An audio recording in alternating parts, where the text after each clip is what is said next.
Anthem 47, There is a Flower.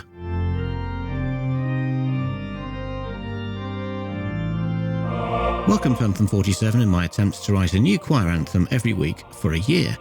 I'm Kevin Mulrine, and I hope you'll enjoy listening to my progress throughout the short time we have left in 2024. Please do visit the website, anthem52.com, follow along on X or Instagram at realanthem52, and send me a message to show@anthem52.com. I went back to Advent this week, or at least I looked for some more Advent lyrics. It occurred to me that I could find some lyrics in service booklets for Advent carol services, so I tried to search for those. The second one I found was from the Cathedral Church of Christ and the Blessed Mary the Virgin of Worcester's 2020 Advent carol service. They performed a carol with words by John Audelay, who died around 1426. These seemed ideal for what I was trying to write. Here are the words I chose. There is a flower sprung of a tree, the root thereof is called Jesu. A flower of price there is none such in paradise. This flower is fair and fresh of hue, it fadeth ne'er but e'er is new. The blessed branch this flower on grew was Mary mild that bare Jesu. A flower of grace against all sorrow, it is solace. When Gabriel this maid did meet, with Ave Maria he did her greet. Between them two this flower was set, and safe was kept, no man should wit, till on a day in Bethlehem it could spread and spray. I liked the Old English, which has not been updated, and I chose the refrain. That's the first couple of lines, and 2 of the 3 verses. Rather than making the refrain full choir and full organ, I decided to have it sung just by a duet between sopranos and altos. I did use the refrain as a recurring element, even though it's not clear if the version from the carol service did that. I tried to create something a bit quirky for this anthem, so the 2-part harmony of the refrain is not quite as one might expect. There aren't any parallel fifths or anything like that, or at least I haven't spotted any, but there is a little bit of a modal feel, I think, in some of the relationships between the 2 parts.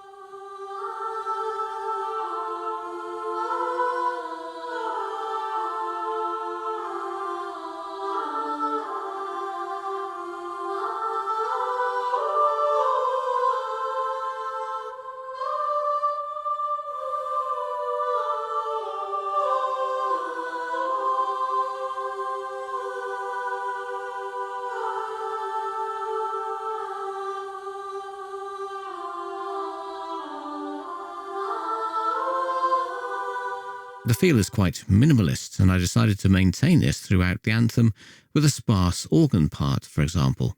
In fact, the organ only plays for about half the time, or perhaps even less than that. I felt the topic of Mary being compared to a flower worked well in a simple and quiet form. You can see the sparseness easily in the score due to the number of rests across all parts. When the organ does play, it's mainly held, slow-moving chords, and a little bit of bass pattern occasionally.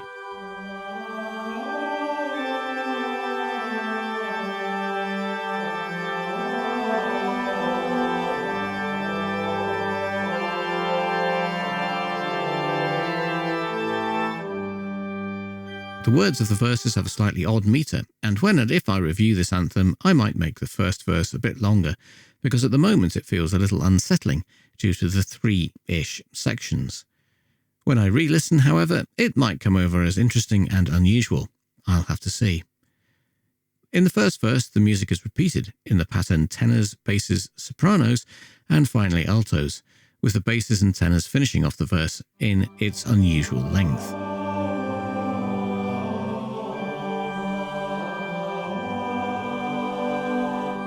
The refrain is repeated next, followed by the second verse, with the organ part rearranged for a bit of variety.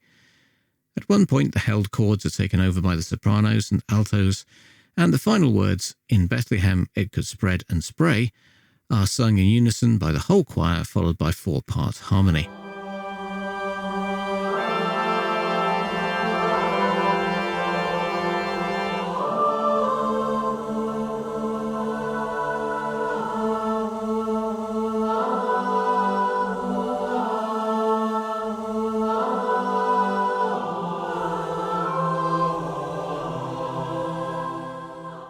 The refrain comes back for the final time in a slightly elongated version to conclude the anthem. I'm pleased with how this anthem turned out. The less is more approach seems to have worked well, as does the slightly unusual harmonic choices. Anyway, see what you think.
What do you think? Let me know on X, Instagram, as a comment on the show notes for this week, or via email. I hope you'll join me next week for a new episode and a new anthem. Only 5 to go. But until then, the question remains, will I make it to Anthem 52?